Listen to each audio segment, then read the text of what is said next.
Halo,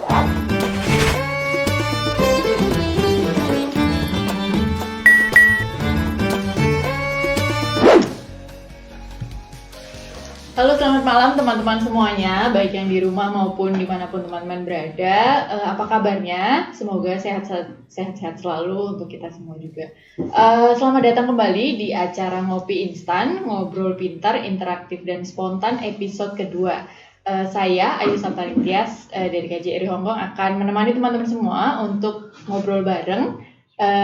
Kita live hari ini langsung dari kantor KJRI Hongkong untuk ketemu teman-teman semua. Di situasi yang kurang kondusif ini kita ingin tetap ketemu sama teman-teman semua melalui Facebook Live ini. Maka dari itu Ngopi Instan kita adakan malam ini. Di acara malam ini seperti Ngopi Instan yang episode sebelumnya kita sudah ngobrolin paspor. Malam ini kita akan ngobrol temanya yaitu KJRI melindungi. Saya ingatkan untuk teman-teman bisa ikut gabung ngobrol sama kita via WhatsApp. Nanti akan ada line WhatsApp kita terbuka untuk bisa menyampaikan pertanyaan-pertanyaan terkait tema kita malam ini. Kita di nomor 9400 1506. Sekali lagi di nomor 9400 1506. Jangan lupa formatnya ada nama dan pertanyaannya. Nanti kita bacakan langsung. Gitu. Tema malam hari ini kita akan membahas mengenai KJRI melindungi. Nah, KJRI sendiri ini tugasnya KJRI Hongkong ini memang tugasnya kita sampaikan dulu nih pemenang pertanyaan minggu lalu. Kita sudah ada 2 pemenang, yaitu Ibu Siti Masitoh dari Hongkong dan Ibu Vicky Fajar Aryani dari Makau. Selamat kepada kedua pemenang, ini sudah mendapatkan $500 tabungan BNI karena sudah menyampaikan pertanyaan ke kita minggu lalu. Nah, minggu ini juga sama, kita akan berikan juga ke 2 orang penanya yang beruntung tabungan sebesar $500 tabungan BNI untuk 2 orang penanya yang beruntung. Jadi teman-teman nanti bertanya ke kita apapun itu, nanti akan diundi 2 orang yang beruntung ini akan dapat hadiah tadi. Baik, kita masuk ke tema kita malam hari ini, KJRI melindungi. KJRI sendiri tugas utamanya merupakan terkait pelayanan dan pelindungan warga negara. Nah, kalau di perwakilan pemerintah di luar negeri itu ada yang fokusnya ke hubungan bilateral, politik, ada juga yang fokusnya ke ekonomi. Nah, Konsulat Jenderal Republik Indonesia khusus mengurusi terkait kekonsuleran atau pelayanan dan pelindungan warga negara. Nah, seperti apa pelindungan yang dimaksud ini dan untuk siapa saja? Kita akan bahas bareng-bareng. Di sini saya sudah ada Pak Erga Grenaldi, Konsul Tenaga Kerja KJRI Hongkong, dan Pak Erwin Muhammad Akbar dari Konsul Protokol dan Konsuler KJRI Hongkong. Selamat malam. Oke, gimana Pak rasanya live di depan teman-teman nih Pak? Ya, senang ya Pak ya? Cukup senang bisa menjangkau. Bisa menyapa teman-teman semua. Pemirsa Facebook KJRI. Iya. Kita udah ada hampir lebih dari 170.000 Pak followers kita. Mudah-mudahan nonton semua nih teman-teman di rumah. Oke. Kita mungkin topik pertama kita update dulu Pak, teman-teman di rumah maupun dimanapun berada ini terkait situasi terkini. Jadi kita tahu sedang ada hal yang memang disayangkan gitu ya, penyebaran COVID-19 ini. Nah, ini juga berpengaruh terhadap beberapa peraturan ataupun kebijakan yang baik diterapkan oleh Hong Kong sendiri maupun Indonesia gitu. Saya ke Pak Erwin mungkin Pak. Jadi kebijakan terbaru ini seperti apa Pak? Kalau boleh disampaikan Pak. Ya, terima kasih Mbak Ayu. teman-teman semua, sebagaimana diketahui bersama, kita pada saat ini berada dalam situasi yang sangat genting ya, di mana penyebaran virus novel coronavirus atau COVID-19 sudah menjadi sebuah pandemi global statusnya yang sangat berpengaruh kepada masyarakat di seluruh dunia, di Indonesia, di Hong Kong, dan tentunya ikut berdampak kepada teman-teman semua, saya sendiri, kita semua yang berada di Hong Kong. Nah, kita kemarin kalau teman-teman memantau ya Facebook KJRI, kita secara terus-menerus mengupdate berbagai informasi terkini tentang perkembangan situasi, terutama yang ada kaitannya dengan kepentingan WNI, pekerja migran Indonesia di Hong Kong.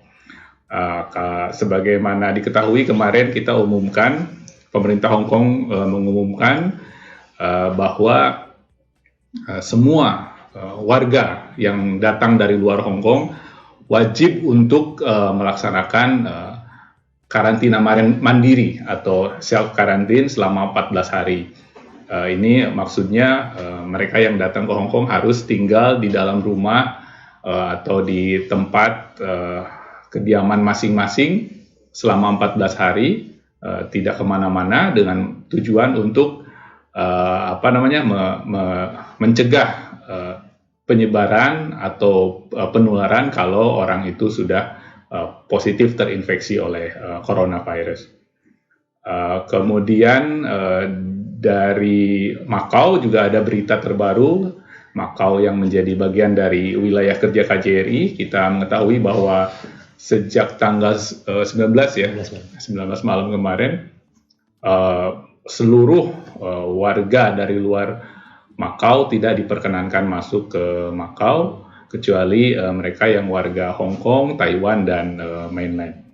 Ini tentunya juga sangat berdampak kepada teman-teman yang bekerja di Macau, karena apabila pada saat kebijakan ini keluar, mereka sedang ada di luar Hong Kong, di Indonesia, sedang cuti dan sebagainya, saat ini belum dapat kembali masuk ke Macau. Nah, itu beberapa update terakhir perkembangan situasi COVID-19 pada saat ini. Ini tentunya akan berpengaruh kepada WNI dan pekerja migran di Hong Kong. Untuk itu kami telah berkoordinasi dengan pemerintah pusat di Jakarta, pemerintah Hong Kong, untuk bagaimana caranya agar teman-teman WNI dan pekerja migran yang ada di Hong Kong terjaga perlindungannya, mereka tetap berada dalam kondisi yang sehat, tidak ikut terpapar oleh virus. Jadi selama beberapa hari terakhir kami menyampaikan berbagai edaran ke agen, terutama para agen dan majikan ya. Ini khususnya agar mereka yang baru kedatangan pekerja migrannya agar menyediakan tempat karantina. Mungkin bisa dilihat pengumumannya kembali yang pernah kita posting di Facebook, yang menyebutkan agar para majikan menyediakan tempat, kemudian majikan tidak boleh menyuruh pekerja migrannya bekerja di luar rumah selama masa karantina 14 hari, dan berbagai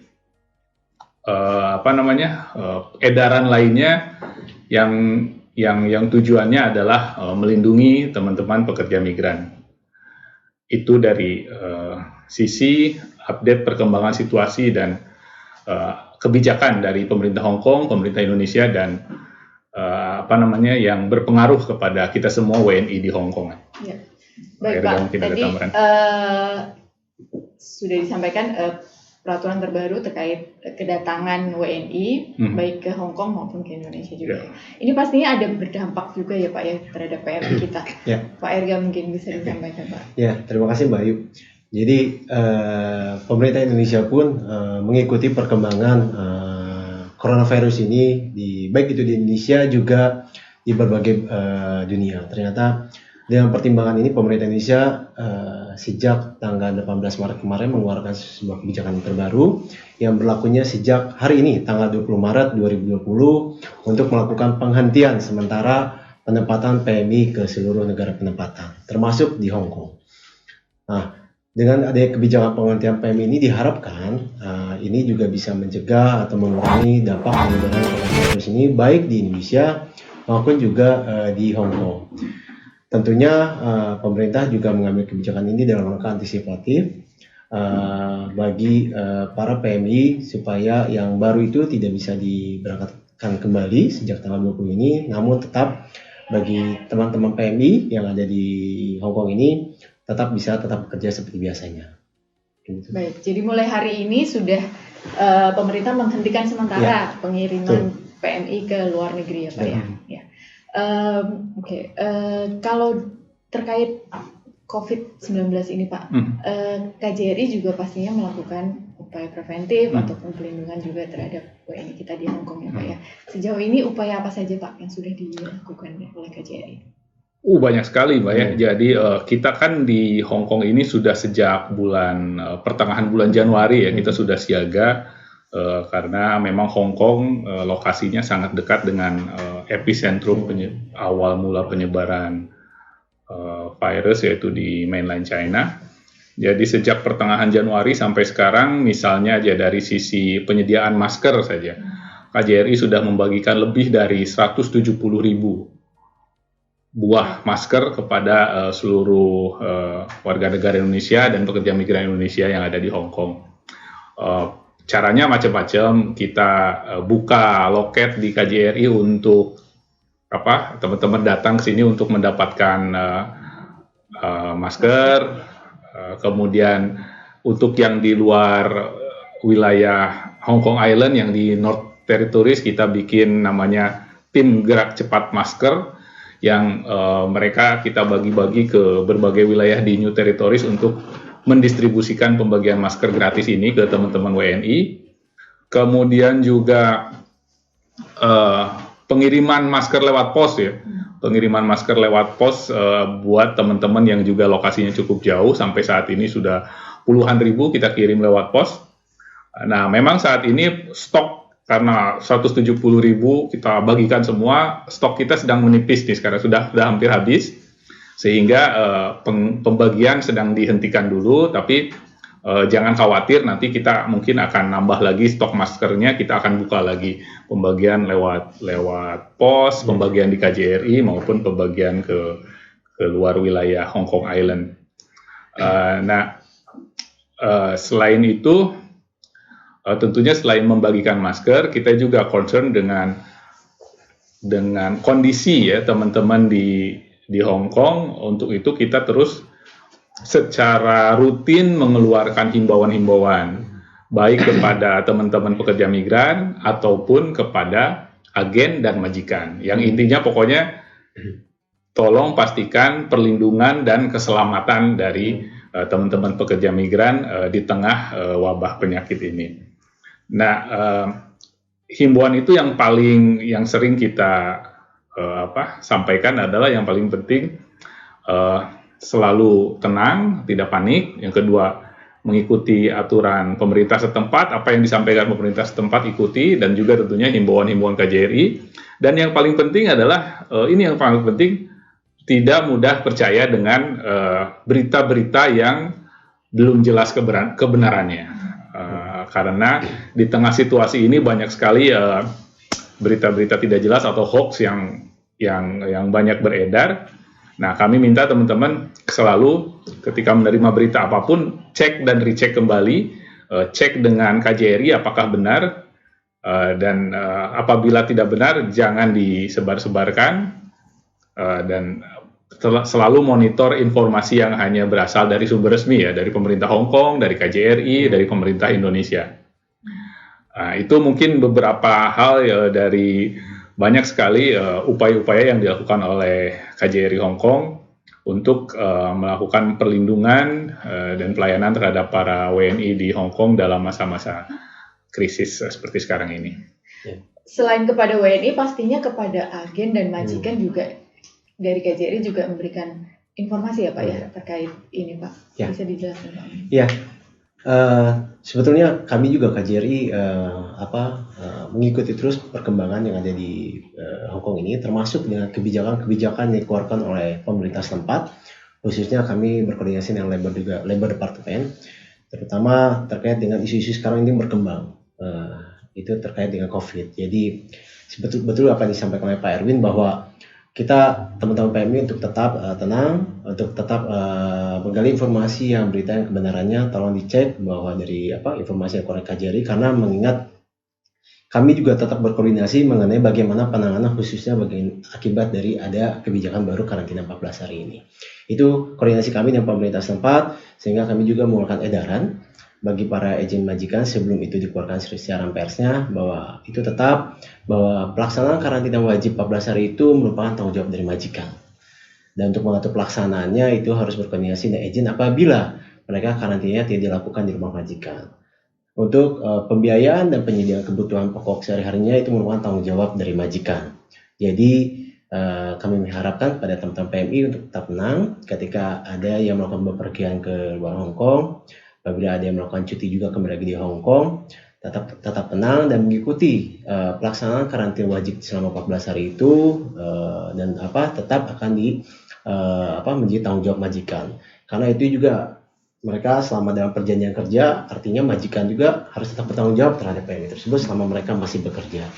Jadi mohon juga tetap tenang teman-teman PMI, tetap ikuti informasi terus yang ada di Facebook KJRI ataupun bisa menanyakan kepada kami di KJRI mengenai adanya informasi-informasi yang kiranya itu belum meyakinkan, mohon ditanyakan ke KJRI agar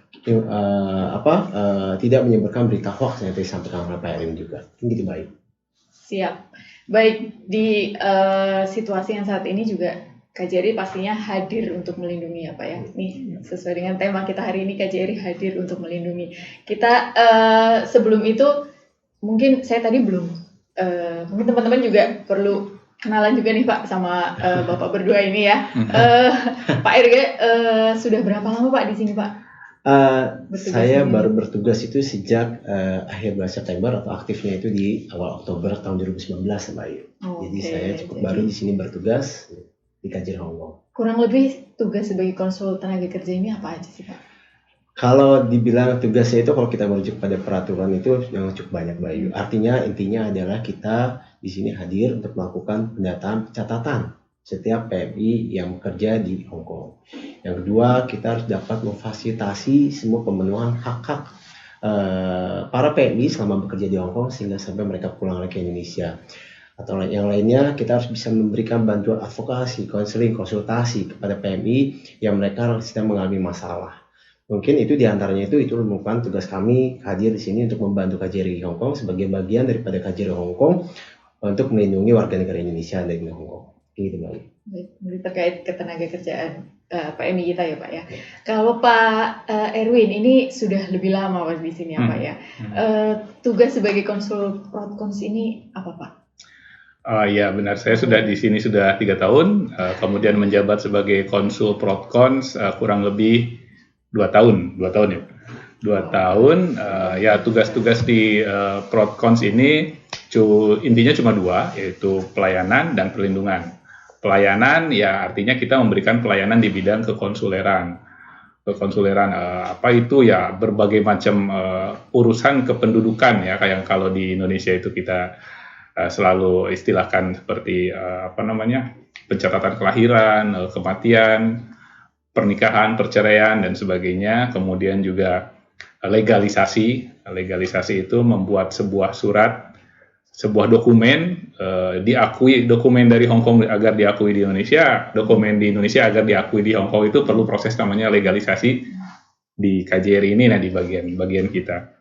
Nah untuk perlindungan ya tentunya seperti tema kita pada hari ini yang akan kita jelaskan lebih lanjut nanti. Oke. Pastinya terkait perlindungan ini ya Pak ya, banyak permasalahan yang dihadapi. Sehari bisa berapa kasus Pak yang ditangani Pak? Sehari ya mungkin 3-5 tahun 2017, 2018 sampai 2019 rata-rata kita mencatat penanganan kasus oleh KJRI itu antara 1.000 sampai 1.500 kasus dalam setahun ya.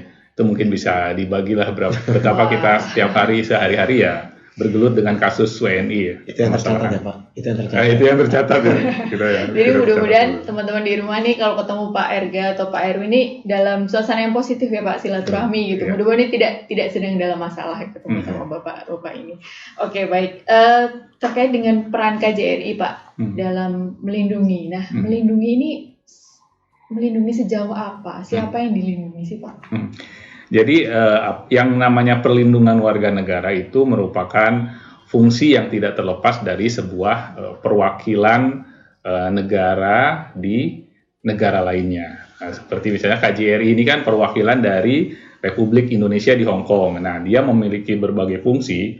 Ada fungsi mewakili, fungsi bernegosiasi, fungsi berpromosi, dan yang tak kalah penting dan paling penting kalau di Hong Kong adalah fungsi perlindungan warga.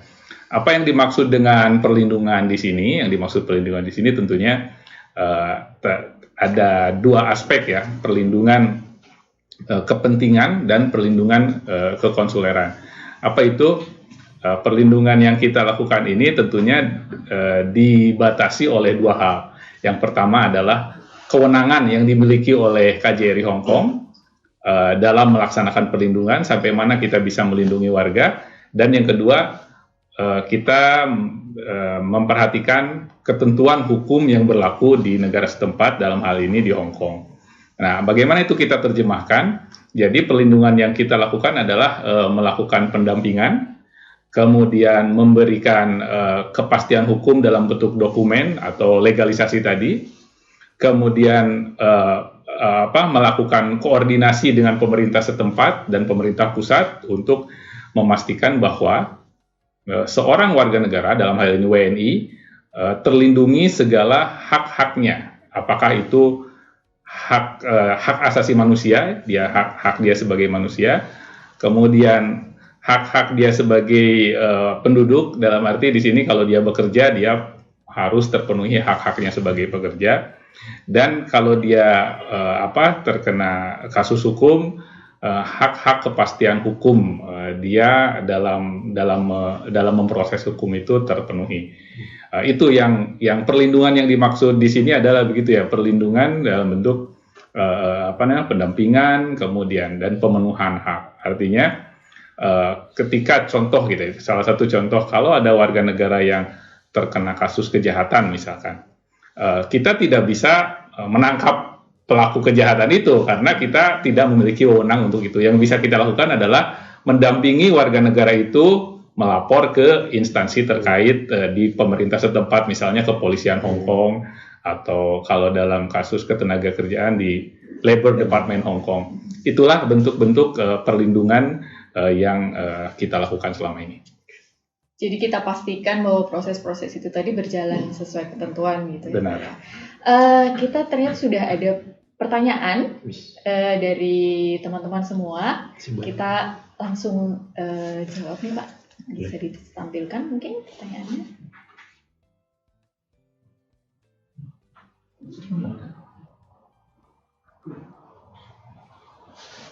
Oke. Baik, kita bacakan. Selamat malam Pak Erwin, Pak Erga dan Bu Ayu. Saya Husna dari Maorsan. Setelah demo yang berkepanjangan, kalau sekarang disuruh COVID, jika ada PMI yang harus pulang ke Indonesia karena kontrak selesai atau putus kontrak karena ekonomi majikan yang kesulitan. Oke. Apakah ada prosedur khusus yang harus dijalani? Lalu ketika di bandara tujuan di Indonesia, apakah ada prosedur yang harus dijalani juga? Apakah PMI yang sampai di daerah tujuan juga ada karantina? Oke, baik. Baik, saya ke Pak Erwin, Pak Erga. Terima kasih Mbak Ayu, terima kasih. Siapa tadi namanya? Saya lupa. Terima kasih atas pertanyaannya. Ini menarik sekali bagi saya, ini pertanyaan ini saya tunggu supaya kami bisa menjelaskan pada teman-teman semua. Jadi bagi teman-teman semua, jangan khawatir. Yang pertama, pastikan dulu ketika teman-teman itu putus kontrak atau katakanlah terminate, jika ingin pulang ke Indonesia, pastikan bahwa kondisi teman-teman sedang dalam keadaan sehat. Itu yang utama.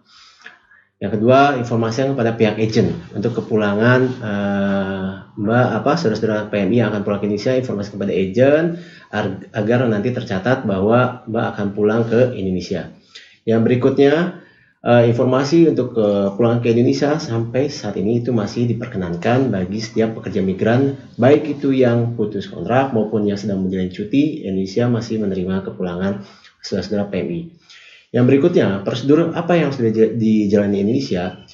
Prosedurnya adalah tetap mengikuti protokol Kementerian Kesehatan.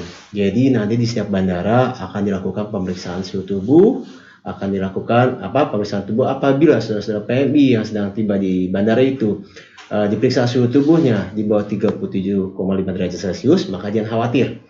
Tidak akan melakukan pemeriksaan lebih lanjut. Tapi apabila dalam pemeriksaan di bandara nanti suhu tubuh teman-teman itu di atas 37,5 derajat dan itu harus dilakukan pemeriksaan lebih lanjut, mungkin barangkali bisa dilakukan karantina. Jadi untuk informasi bahwa nanti ketika di Indonesia itu harus wajib mengikuti karantina, itu sebenarnya informasi yang tidak benar. Sampai saat ini jika saudara-saudara teman-teman semuanya dalam keadaan sehat, dalam keadaan tidak suhu tubuhnya tidak ada gejala-gejala demam, gejala-gejala simptom mengenai COVID-19, jangan khawatir. Itu paling hanya dilakukan pencatatan ketika itu, tapi tetap akan di dalam pemantauan oleh dinas kesehatan pemerintah atau kabupaten setempat. Jadi untuk informasi yang dikatakan nanti ketika tiba di Indonesia harus diwajib karantina, ya tidak, jika teman-teman semua dalam keadaan sehat. Jadi tolong kami ingatkan lagi, pastikan ketika pulang kondisinya sehat, Bayu, teman-teman PMI. Jadi dalam perjalanan juga merasa sehat dan tetap juga menggunakan masker, tetap jaga kesehatan sebelum pulang ke Indonesia, jangan khawatir. Jadi itulah yang harus kita tempuh prosedur-prosedur sehingga teman-teman PMI bisa kembali ke rumah masing-masing dengan selamat. Baik, jadi sampai saat ini memang tidak ada ketentuan karantina, aturan karantina, tapi tetap teman-teman ketika akan kembali ke Indonesia harus mengikuti prosedur kesehatan yang diterapkan, gitu ya. Kita kembali ke topik kita, Pak, terkait pelindungan. Ada pertanyaan lagi. Baik, kita langsung menjawab saja. Nama saya Dwi Siswanti. Pertanyaannya, Januari kemarin saya baru bikin paspor baru dan visa saya habis tanggal 2 Juni. Oke, yang ingin saya tanyakan, kapan batas terakhir saya harus extend visa? Karena saya tidak tinggal serumah dengan bos, jadi saya nunggu beliau datang gaji baru saya ngomong ke mereka. Terkait paspor dan visa ya Pak ya ini. Mungkin gimana Pak? Bisa menjawab? Boleh Pak? Ya, artinya visa itu harus diperpanjang sebelum masanya habis ya. Artinya bisa kalau sebulan sebelumnya mungkin masih terlalu lama, 2 minggu sebelumnya kita urus boleh lah. 2 minggu sebelum visa habis kita harus mulai mengurus perpanjangan. Tapi ada yang menarik dari pertanyaan itu adalah dia tidak tinggal serumah dengan bosnya. Itu yang selalu menjadi salah satu hal yang menjadi perhatian kita. Karena apa? Memang aturan kerja di Hong Kong itu menyebutkan bahwa semua pekerja migran Indonesia, domestic helper, harus tinggal di rumah majikannya masing-masing. Kontrak kerja juga menyebutkan bahwa alamat tempat tinggal pekerja migran itu adalah sama dengan alamat majikannya. Nah, ketika ada yang bilang bahwa saya tidak serumah dengan bos, maka itu menjadi sebuah pertanyaan dan bisa kita identifikasi sebagai pelanggaran aturan keimigrasian ya, atau pelanggaran aturan dari kontrak kerja yang telah ditandatangani. Jadi saya sarankan kepada Mbak untuk segera berbicara kembali dengan majikan, dengan agen untuk menyelesaikan permasalahan perbedaan alamat antara Mbak dengan bosnya, karena itu tidak menurut aturan yang berlaku tidak bisa dibenarkan ya. Artinya Mbak harus tinggal serumah dengan majikannya. Oke, baik. Peraturan harus mengharuskan kalau PMI harus tinggal serumah dengan majikan. Tadi pertanyaan soal paspor dan visa mungkin bisa nonton Ngopi Instan kita episode yang sebelumnya. Kita udah membahas kupas tuntas terkait paspor dan visa di situ. Kita kembali ke tema Pak. Tadi sudah dijelaskan oleh Pak Erwin pelindungan. apa itu pelindungan, apa yang dimaksud dengan pelindungan. Pastinya ini adalah kerja sinergis berbagai macam instansi ya Pak ya. Pak Ega, saya mau tanya, kita di KJRI ini siapa saja sih Pak yang terlibat Pak? Ya, terima kasih Mbak Ayu. Citizen Service. Jadi gitu. di KJRI Hongkong ini kita punya namanya tim Satgas, satuan tugas yang untuk pelindungan bagi warga negara Indonesia di Hongkong. Satgas ini di bawah koordinasi Bapak Konsul Jenderal dan terdiri dari beberapa unsur kementerian yang ada di KJRI Hongkong, seperti halnya dari unsur Kementerian Luar Negeri itu sendiri, dari kami Kementerian Ketenagakerjaan, ada dari unsur kejaksaan, ada unsur imigrasi Kemkumham, maupun dari unsur kepolisian. Masing-masing ini kami bertugas sesuai dengan fungsi masing-masing kami untuk dalam menyikapi atau kita sharing, berkolaborasi, menyikapi semua permasalahan yang dihadapi oleh para WNI, khususnya para PMI yang ada di Hongkong ini. Karena kenapa saya bicara PMI? Karena mayoritas warga negara Indonesia yang ada di Hongkong ini adalah merupakan pekerja migran Indonesia. Artinya kami tim Satgas ini juga bekerja untuk melindungi dan melayani semua WNI, baik itu dalam hal tadi disampaikan Pak Erwin, konsultasi, penyelesaian semua masalah atau masalah hukum yang ada menimpa teman-teman, juga tidak hanya masalah paspor, tidak hanya masalah visa, juga masalah hukuman yang ada di pemerintah Hongkong itu sendiri. Kami berkolaborasi dan kami saling bersinergi bagaimana untuk memecahkan setiap permasalahan yang dihadapi oleh para WNI di Hongkong ini. Misalnya begini Pak, jadi kalau ada PMI datang seperti tadi yang menyebutkan bahwa saya punya masalah misalnya saya tidak tinggal serumah dengan majikan, atau saya punya masalah utang piutang misalnya. Kita itu biasanya berkumpul satu tim citizen service, tim pelayanan warga, nanti masing-masing fungsi, masing-masing instansi terkait, seperti dari sisi keimigrasian dia menawarkan suatu solusi, dari sisi hukum, dari fungsi kejaksaan dia juga menawarkan solusi. Nah, akhirnya solusi-solusi dari berbagai fungsi tadi kita kumpulkan dalam sebuah solusi yang terpadu gitu, bagaimana menyelesaikan permasalahan yang datang ke kita. Jadi kita pastikan bahwa solusi yang kita berikan juga dari segala sisi ya Pak, ya, supaya lengkap gitu. Kalau terkait penempatan PMI sendiri Pak, tata kelolanya itu bagaimana? Mungkin secara umum saja Pak, mulai dari di Indonesia mungkin sampai ke Hong Kong ini Pak. Ya, oke, terima kasih baik. Jadi untuk tata kelola penempatan PMI sendiri, sebenarnya kita mulai dari istilahnya ada namanya pra penempatan. Pra penempatan ini ketika CPMI itu masih dalam pengurusan di dalam negeri. Tapi ketika mereka sudah dalam luar negeri, kita juga terkonek dengan sistem yang namanya sistem terpadu antara Cisco, sekarang namanya Cisco P2MI, bersama dengan sistem online KJRI. Kita punya sistem yang terpadu antara untuk bisa memonitor, kita memiliki database memonitor para PMI yang akan berangkat atau ditempatkan, dan mereka juga selama bekerja sampai mereka pulang. Artinya kita punya sistem pencatatan di sini yang terkonek dengan Cisco P2MI ini secara baik, sehingga kami dapat mudah memonitor keberadaan teman-teman PMI, baik itu sebelum mereka ditempatkan ataupun mereka sedang ada berada di Hong Kong. Jadi itulah sistem terpadu yang dimiliki KJRI yang kami dengan mudah lah artinya bisa memonitor teman-teman semuanya yang ada di Hong Kong. Baik, sudah ada sistem untuk memonitor teman-teman, tapi pasti tetap saja permasalahan itu ada ya Pak. Saya boleh ke Pak Erwin. Permasalahan apa saja Pak yang biasa dihadapi oleh baik WNI atau PMI di Hong Kong ini? Paling banyak apa Pak?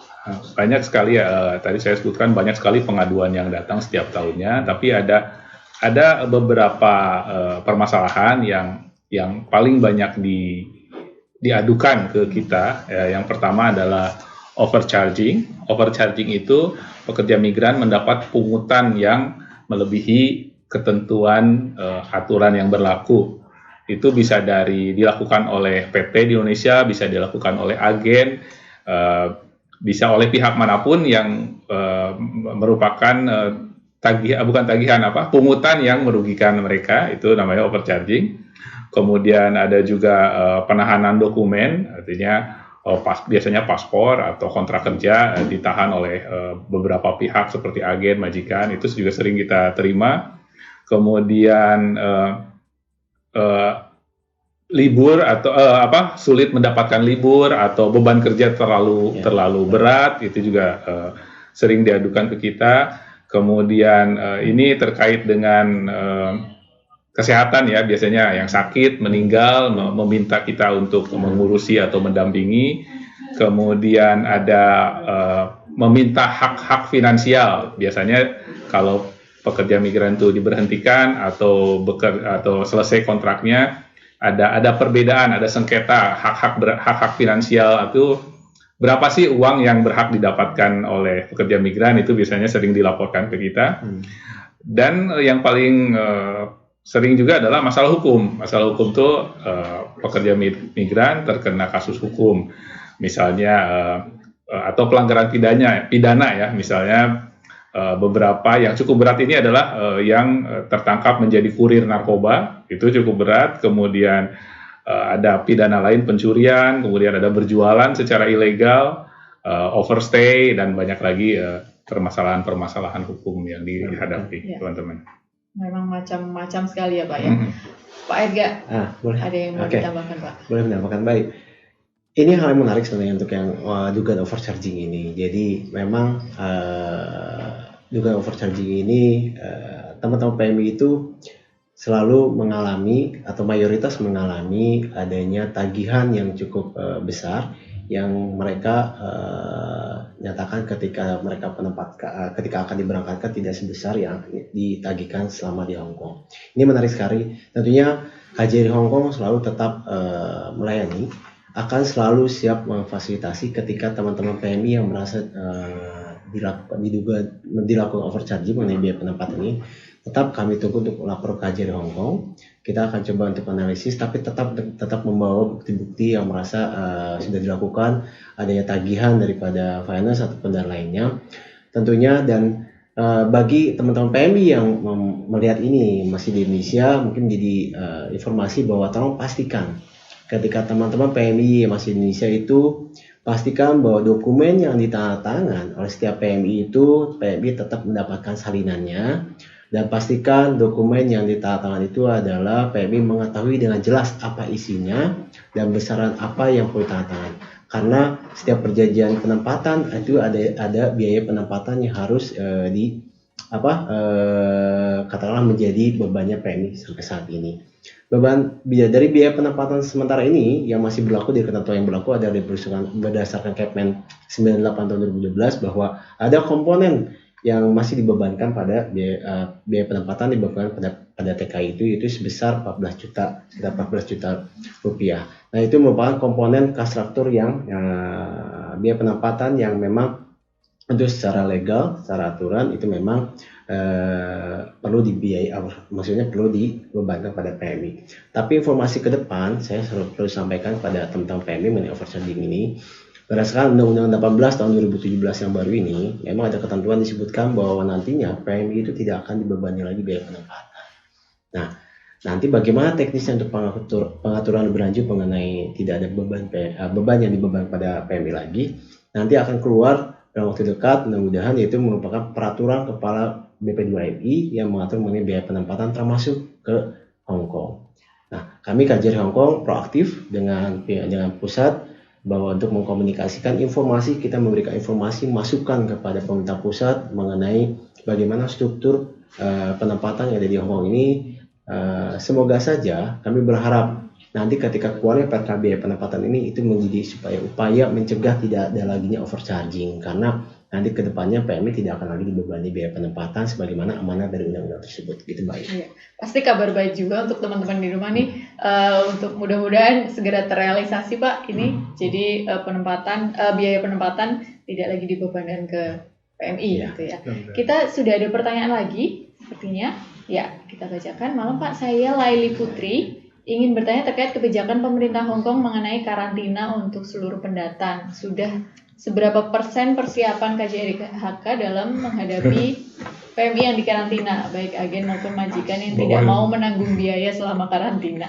Baik, Pak Erwin, ini terkait karantina lagi nih Pak. Iya. Sepertinya memang masih teman-teman masih perlu dapat informasi lebih ya Pak ya terkait ini. Ya memang seperti dijelaskan tadi sama Pak Erga juga, kita perlu menekankan sekali lagi bahwa sebagaimana diumumkan oleh pemerintah Hong Kong, ditekankan juga oleh pemerintah Hong Kong, karantina itu wajib oleh setiap yang datang ke Hong Kong selama 14 hari, khusus untuk pekerja migran, domestic helpers, itu dilakukan di tempat majikan masing-masing. Itu yang pertama. Jadi kan memang ada aturan di sini itu yang namanya domestic helpers itu ya harus tinggal dengan majikan, itu wajib, itu tidak bisa ditawar. Nah, bagaimana mungkin ada juga sih majikan yang misalkan selama 14 hari itu tidak mau menjadi tempat karantina karena khawatir dan sebagainya, itu diperbolehkan oleh Labor Department dengan syarat sebelumnya mempersiapkan dulu dengan agen, berkomunikasi dengan agen untuk mempersiapkan tempat karantina itu bagi pekerja migran yang baru datang, dan itu menjadi tanggungan majikan. Jadi itu karena menjadi ketentuan dari pemerintah Hong Kong, sudah tidak ada alasan lagi bagi majikan atau agen untuk tidak menyediakan tempat bagi para pekerja migran kita menjalani karantina. Begitu. Ada sanksinya Pak? Sanksinya ya tentu jelas ada ya. Artinya kan pertama dia sudah, kalau tidak mau melakukan itu dia sudah melanggar kontrak kerja, karena kontrak kerja jelas-jelas menyebutkan bahwa pekerja migran harus tinggal. Yang kedua ya tentunya dia melanggar aturan ketenagakerjaan yang bisa kita mintakan, yang kita gugat ya ke pengadilan tenaga kerja atau labor tribunal kalau ada kejadian seperti itu. Tambah lagi? Iya Pak. Oke, tambah lagi selain yang disampaikan Pak Erwin, selain nanti ke labor, teman-teman juga bisa melaporkan juga ke KJRI agar kami juga bisa menangani lebih lanjut mengenai itu, dan kami akan melakukan verifikasi juga dengan para agen apakah benar para PMI teman-teman juga tidak difasilitasi oleh majikan tersebut, agar kami bisa melakukan tindakan lebih lanjut, bisa kami berikan sanksi kepada majikan juga maupun kepada agen yang tidak menangani teman-teman mengenai pelaksanaan karantina wajib ini selama 14 hari. Ya. Nah ini tentu kembali lagi ke tadi penjelasan saya sebelumnya, batas perlindungan itu ada dibatasi oleh kewenangan yang kita miliki ya, kewenangan yang dimiliki oleh KJRI. Nah kita di sini salah satu yang sangat kita banggakan adalah kita memiliki kewenangan untuk memberikan sanksi kepada para agen yang melakukan pelanggaran ya. Sanksi itu bisa berupa peringatan, penundaan layanan, dan pencabutan akreditasi. Jadi akibatnya kalau itu dicabut, agen itu tidak bisa lagi melakukan bisnis yang melibatkan KJRI atau merekrut pekerja migran Indonesia. Sementara untuk majikan, kita punya kewenangan untuk melakukan blacklist. Jadi artinya majikan itu tidak bisa lagi mempekerjakan warga negara Indonesia. Itu dua kewenangan yang bisa kita lakukan untuk melindungi teman-teman pekerja migran Indonesia di Hong Kong. Baik, ada pertanyaan lagi mungkin yang masuk? Ya. Oke, selamat malam, saya Judi, izin bertanya mewakili beberapa pertanyaan dari teman-teman PMI. Pertama, bagaimana prosedur apabila mengajukan pengaduan ke KJRI terkait kasus ketenagakerjaan atau kasus lainnya? Kedua, ketika mengalami kasus dan mengadukan kepada agen, terdapat oknum agen yang tidak kooperatif dan cenderung bersikap tidak baik. Apa yang harus dilakukan? Lalu terkait COVID-19, kami berharap KJRI Hong Kong bisa terus mengawal kebijakan yang tidak berimbas pada perampasan hak PMI. Mengingat adanya virus ini, banyak PMI yang tidak diperbolehkan libur dan tidak dipenuhi hak-haknya. Oke, baik. Pertanyaan pertama mungkin Pak, pengaduan. Oke. Bisa kemana? Terima kasih Mbak Judi atas pertanyaan. Saya menarik pertanyaannya. Ini perlu juga diinformasikan pada teman-teman PMI atas pertanyaan ini. Yang pertama, langkah-langkah teman-teman yang harus bisa lakukan adalah ketika mengalami kasus ketenagakerjaan yang satu, kita memiliki dua channel. Yang satu, teman-teman bisa datang ke KJRI, ke bagian pengaduan, untuk melaporkan terhadap masalah ketenagakerjaan apa yang dialami. baik itu katakanlah ada masalahnya agent, masalah hak atau lainnya, itu bisa sampaikan. Yang kedua, bisa melaporkan atau menyampaikan pada WhatsApp hotline-nya KJRI Hong Kong di nomor yang tertera di layar, yaitu di 6894 2799 dan 6773 0466. Tapi tentunya teman-teman, ketika nanti melaporkan WhatsApp melalui hotline, mohon disampaikan kiranya identitas teman-teman terlebih dahulu agar kami bisa melakukan verifikasi mengenai apakah betul teman-teman yang mengalami atau data itu bisa kami tercatat sebagai di laporan secara tertulis berikutnya. Nah, yang berikutnya teman-teman, sebenarnya ada sesi nanti, mungkin ya Pak Erwin izin saya menyampaikan bahwa ada nanti sesi untuk pengaduan melalui portal Peduli WNI. Mungkin barangkali akan ada sesi khusus mengenai aplikasi portal Peduli WNI khusus WNI itu. Jadi teman-teman bisa melakukan pengaduan secara online. Nanti mungkin sesi khusus akan menyampaikan mengenai sesi portal Peduli WNI. Yang kedua, mengenai pertanyaan kedua mengenai agen-agen yang tidak kooperatif, mohon kiranya teman-teman saya mengingatkan bahwa ketika teman-teman merasa ada staff agent atau agent yang tidak kooperatif, mohon bisa disampaikan kepada kami ke KJRI Hong Kong. Mohon dicatat kira-kira siapa staffnya atau agennya siapa yang dianggap teman-teman tidak kooperatif. Yang kedua, tolong pastikan bahwa agent teman-teman itu teman-teman mengetahui agent itu dari mana, dari kontrak kerja yang teman-teman pegang. Di halaman kedua yang nanti ada bagian COP PT dan agent, di situ ada nama agent. Itulah agent teman-teman yang terakreditasi resmi dari KJRI Hong Kong. Jadi pastikan berkomunikasi dengan agent yang ada tertera COP-nya di dalam kontrak kerjanya teman-teman. Nah, jika nanti tetap terulang, misalkan ada staff agent yang tidak kooperatif, mohon segera sampaikan kepada kami untuk kami bisa tangani lebih lanjut. Yang pertanyaan berikutnya saya lupa ya. Terkait COVID-19 bisa disampaikan. Yang nomor 3 saya. Harapan agar penanganan dari KJRI supaya lebih terkait imbas pada perampasan hak PMI Pak, terkait apakah jadi mungkin banyak dihadapi teman-teman PMI ini yang meskipun sudah ada himbauan untuk memang himbauannya tidak boleh keluar ya, tapi pertama, ini ternyata malah jadi tidak boleh libur gitu. Terima kasih Mbak Ayu. Jadi untuk yang pertanyaan nomor 3, kami informasikan pertama teman-teman harus mencoba komunikasikan dengan majikan apabila ada hak yang tidak dipenuhi oleh teman-teman PMI. Jika dikomunikasi dengan majikan itu ternyata buntu, katakanlah tidak ada penyelesaian, teman-teman komunikasikan dulu terhadap agent masing-masing. Agent aja, karena agent itu berdasarkan yang tadi disampaikan Pak Erwin, kita punya kode etik agent penempatan, kita terikat dengan KJRI. Jadi agent itu sendiri harus bertanggung jawab, harus bisa memfasilitasi setiap PMI yang mengalami masalah. Dia harus membantu. Sampaikan dulu kepada agent ketika ada misalkan majikan tidak bisa memberikan libur ataupun apabila hak-hak tidak dipenuhi. Ataupun dari agent mengalami kebentuan, silakan teman-teman melapor ke Labor Department di nomor 2157-9537 sebagaimana yang tertera di layar. Teman-teman bisa melaporkan kepada hotline-nya Labor Department Hong Kong dengan layanan berbahasa Indonesia. Itu layanan itu berlangsung setiap hari sejak pukul 8 pagi sampai dengan 10 malam, kecuali hari libur Hong Kong itu tidak bisa menerima. Jadi sampaikan bahwa apabila teman-teman merasa tidak diperbolehkan libur atau ada hak-hak yang tidak bisa dipenuhi, sampaikan ke labor. Juga teman-teman bisa melaporkan ke KJRI Hong Kong untuk kami bisa tangani lebih lanjut dan terkait dengan bagaimana izin dan majikan yang tadi disampaikan oleh Pak Erwin. Kita punya sanksi berikutnya untuk para agent dan para majikan. Mungkin begitu Pak. Baik, boleh ditambahkan.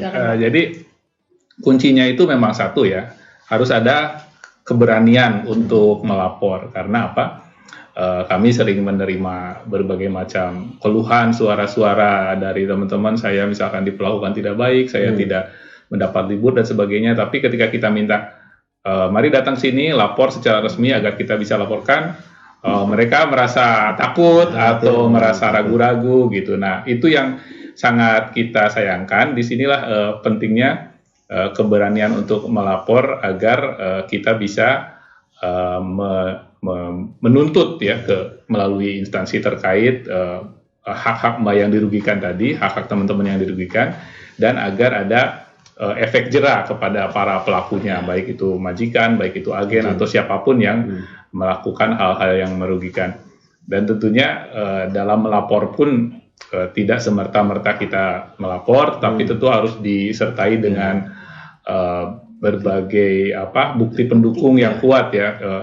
Yang utama adalah kalau misalkan melapornya lewat hotline atau lewat Facebook itu tolong identitas yang jelas ya, nomor paspor, nomor Hong Kong ID, agar kita bisa mencari identitasnya. Kemudian juga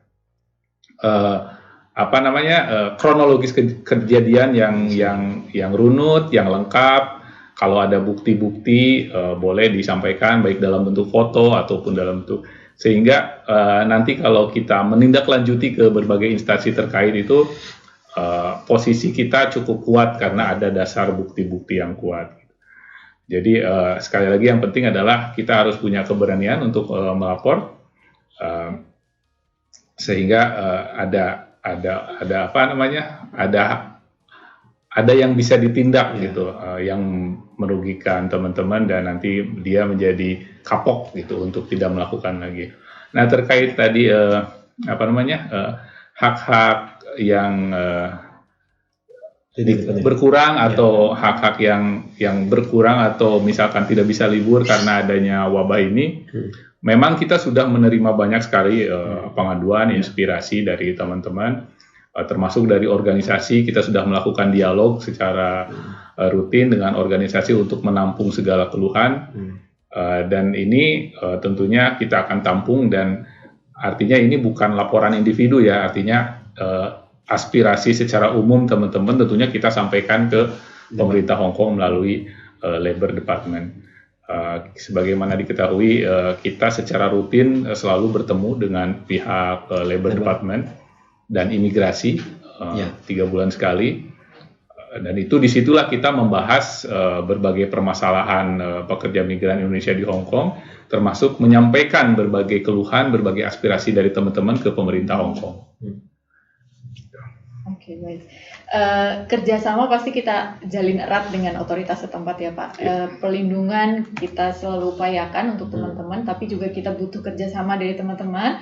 Ketika menghadapi permasalahan, sampaikan laporan secara jelas dengan disertai dukungan berupa bukti dan lain sebagainya, supaya kita juga lebih mudah untuk melakukan proses selanjutnya gitu ya Pak ya. Nah, terkait pelindungan ini Pak, kalau dari segi ketenagakerjaan pastinya banyak dukungan-dukungan infrastruktur, juga inovasi dan terobosan nih Pak. Nah, dari KJRI Hong Kong sendiri nih Pak, apa saja terobosan dan inovasi yang sudah ada Pak dan tersedia nih Pak? Ya, terima kasih Mbak. Jadi KJRI Hong Kong sendiri sebenarnya dia selalu ingin meningkatkan pelayanan bagi warga negara Indonesia yang ada di Hong Kong. Itu halnya terbukti dengan adanya kita memiliki sistem online yang dimiliki KJRI Hong Kong.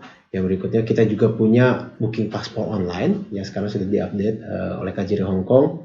Berikutnya kita setiap event juga ada kegiatan welcoming program, tapi sayangnya ada COVID-19, mungkin sementara kita belum laksanakan. Dan tentunya dengan kita berinovasi selalu KJRI Hong Kong dalam rangka untuk meningkatkan pelayanan bagi warga negara Indonesia ini, kita alhamdulillah Bayu, kita mendapatkan predikat juga WBBM yang diinikan oleh Kemenpan RB. Ini sebagai bukti bahwa KJRI Hong Kong selalu meningkatkan pelayanan bagi warga negara Indonesia, warga WNI yang ada di Hong Kong. Jadi jangan khawatir bahwa kami KJRI Hong Kong selalu siap untuk melayani semua warga negara Indonesia di Hong Kong dengan berbagai inovasi. Baik. Predikat WBBM ini apa Pak, ngomong-ngomong Pak? Wilayah birokrasi bersih dan melayani. Oke, baik. Tadi sempat disinggung soal portal Peduli WNI. Saya mungkin ke Pak Erwin Pak. Portal Peduli WNI ini pastinya bentuk pelindungan juga dalam bentuk online gitu ya Pak ya. Jadi kalau yang saya tahu sih ini jadi untuk warga negara kita yang sedang bekerja atau tinggal lama di luar negeri ini wajib lapor diri. Benar demikian Pak? Benar Mbak. Jadi kita pemerintah pusat dalam ini Kementerian Luar Negeri sejak tahun 2018 sudah merintis atau menyusun sebuah layanan terpadu bagi seluruh warga negara Indonesia yang ada di luar negeri yang namanya Portal Peduli WNI. Portal Peduli WNI ini adalah website terpadu yang bisa diakses di alamat ini seperti tertulis peduliwni.kemlu.go.id. Nah, apa saja yang bisa didapat di dalam portal Peduli ini? Di sini ada lapor diri online, ada perlindungan dalam bentuk pengaduan kasus, ada pelayanan kependudukan ya, bagi WNI di luar negeri. Di sini ada pembuatan NIK atau NIT, kemudian legalisasi surat keterangan. Nah, ini yang selama ini dilaksanakan di KJRI Hong Kong secara manual, datang ke loket. Dengan adanya portal ini kita bisa melakukan pelayanan secara online. Jadi bisa dilakukan di komputer atau di gadget masing-masing. Nanti tinggal menyiapkan dokumen-dokumen pendukung yang diperlukan. Ini portal ini menjadi sangat penting karena kemudian dengan adanya lapor diri secara online yang bisa dilakukan secara mandiri, keberadaan seluruh warga negara Indonesia di luar negeri dapat diketahui oleh pemerintah pusat, sehingga kalau ada permasalahan seperti kecelakaan atau sakit, meninggal, kita bisa dengan cepat mengetahui siapa keluarga di Indonesia yang bisa dihubungi atau perwakilan paling dekat di mana yang bisa dihubungi. Itu salah satu fungsi utama dari portal Peduli WNI. Baik, di portal Peduli WNI, teman-teman yang sedang nonton nih sudah pernah lapor diri atau belum? Mudah-mudahan sudah, dan kalau yang belum, segera lapor diri di alamat tadi. Jadi portal peduli.kemlu.go.id ya. Baik. Oke, kita terima pertanyaan lagi, mungkin ada yang baru? Ya.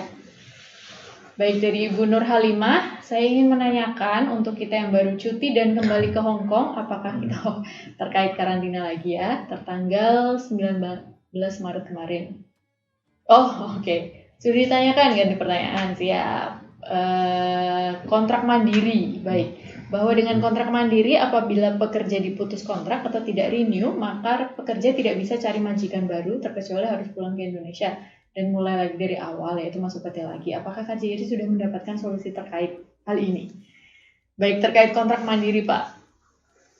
Begitu. Jadi sudah bekerja, lalu kemudian ada majikan baru. Apakah perlu harus kembali ke Indonesia atau gimana?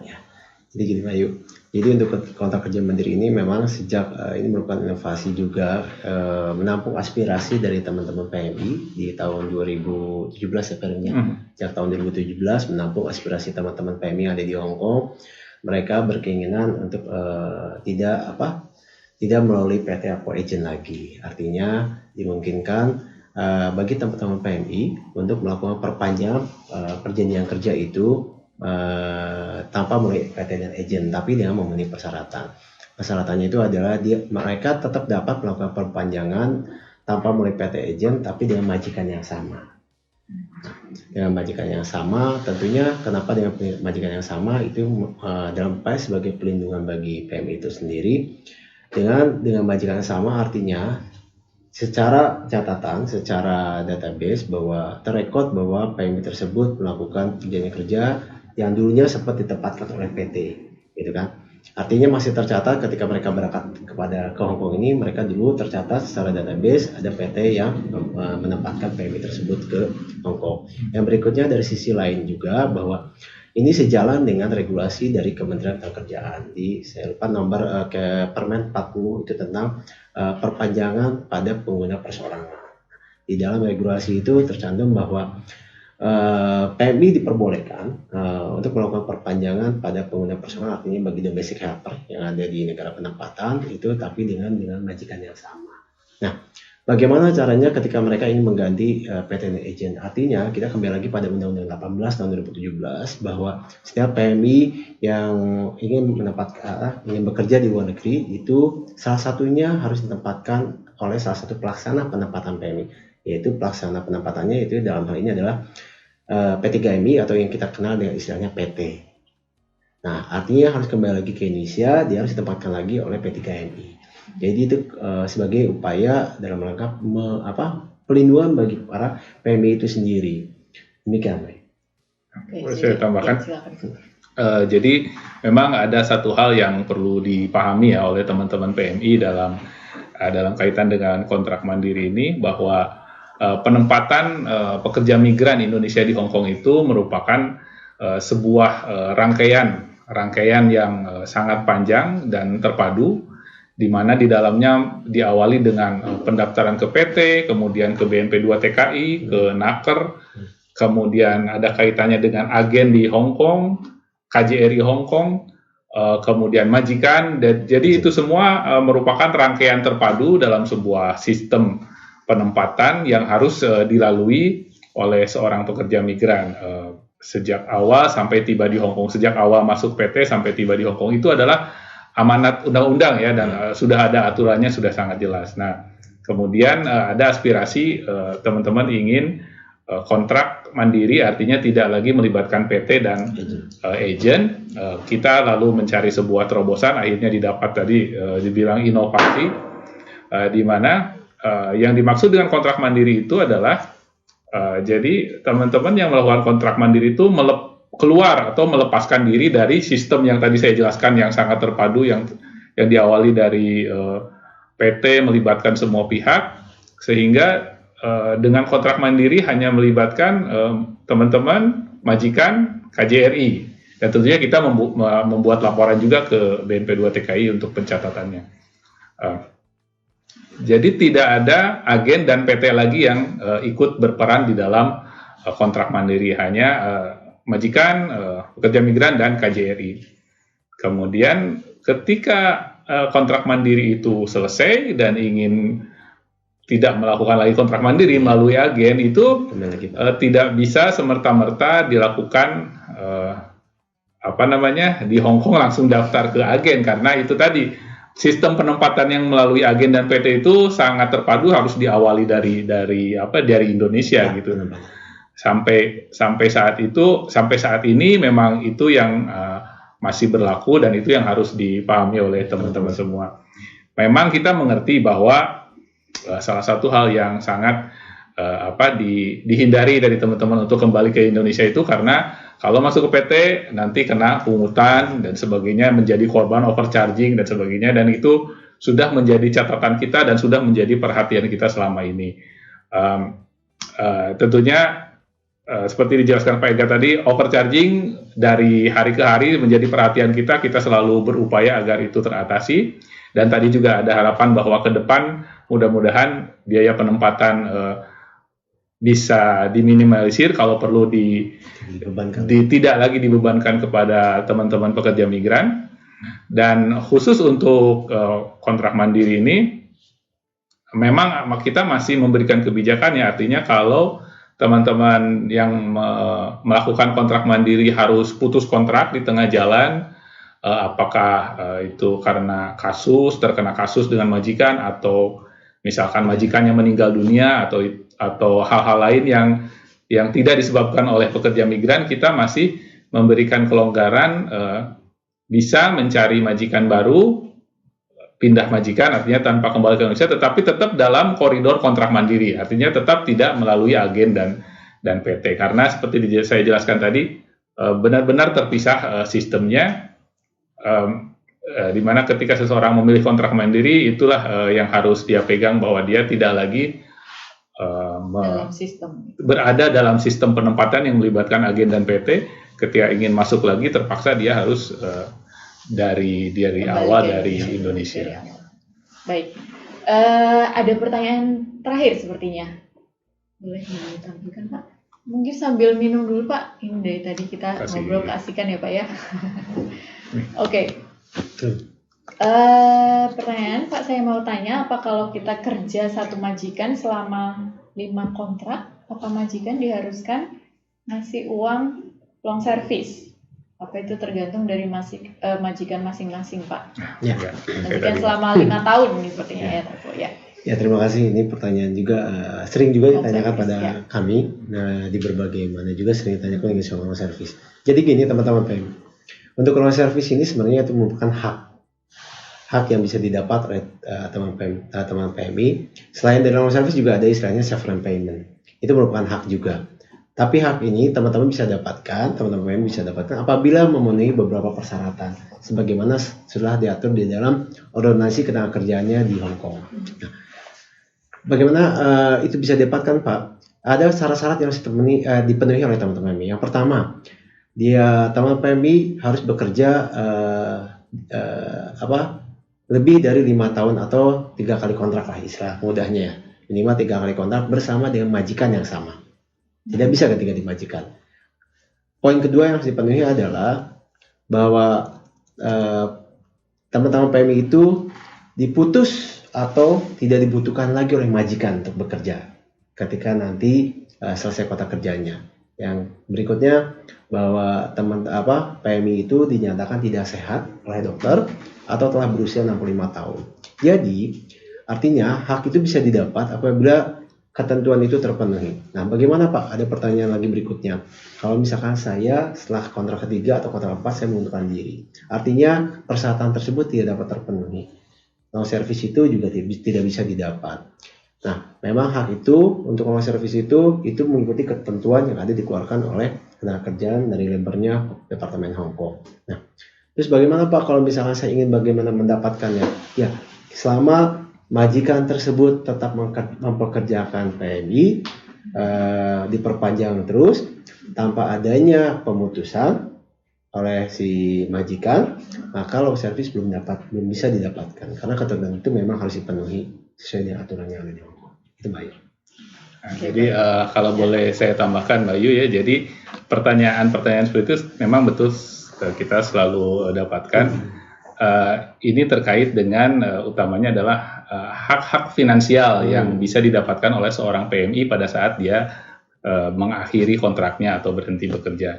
Nah itu termasuk di dalamnya long service, severance payment, sisa gaji, apakah uang cuti dan sebagainya.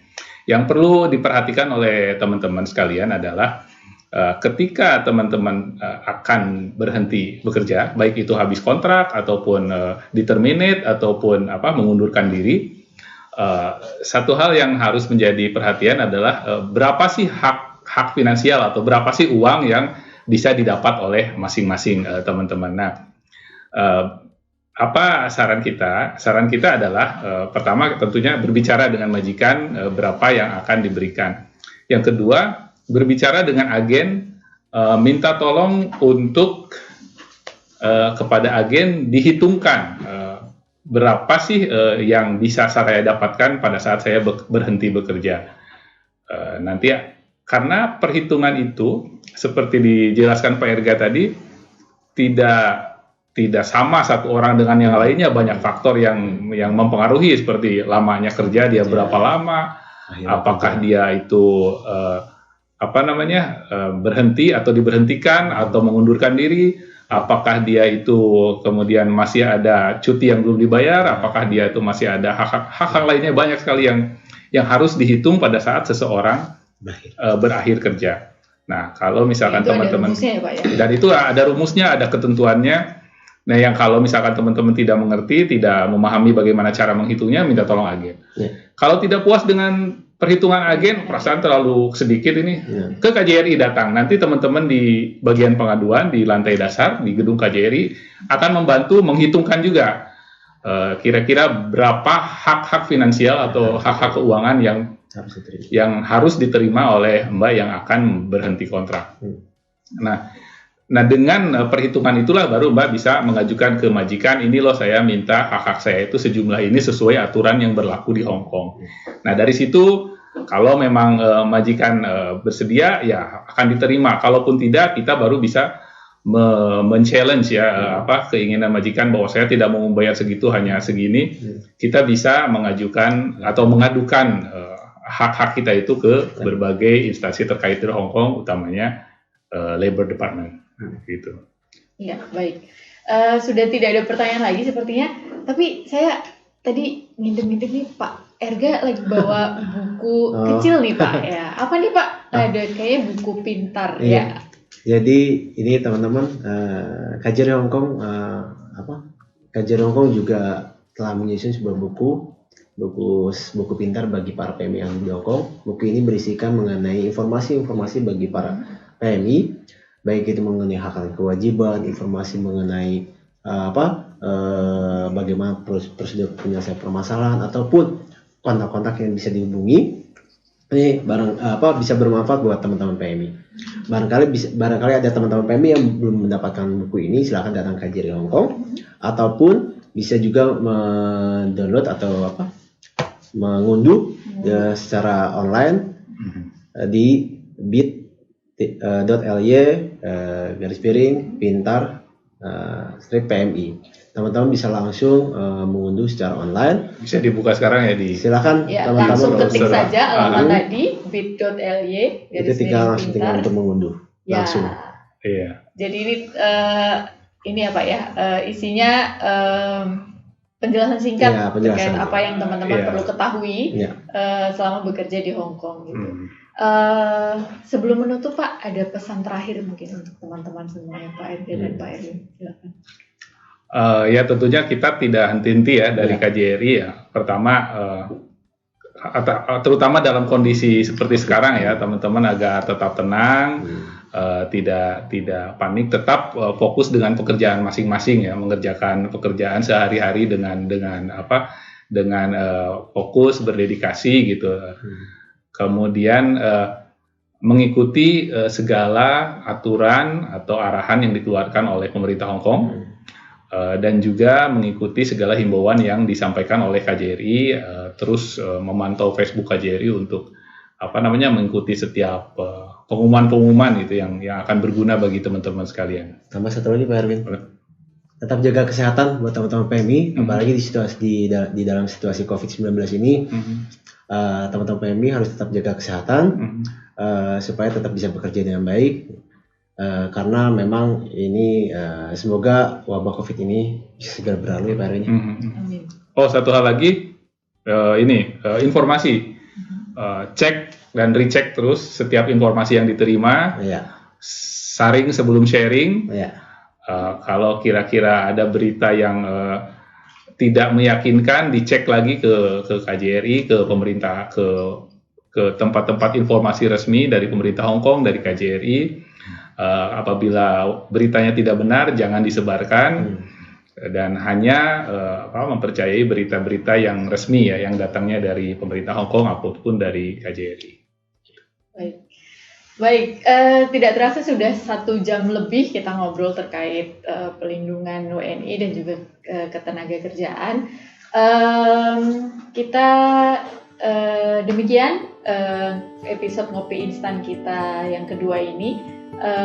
Teman-teman, terima kasih atas partisipasinya. Sampai ketemu lagi di Ngopi Instan berikutnya yang pastinya dengan tema-tema yang lebih menarik lagi. Terima kasih atas waktunya juga kepada Pak Erwin dan Pak Erga.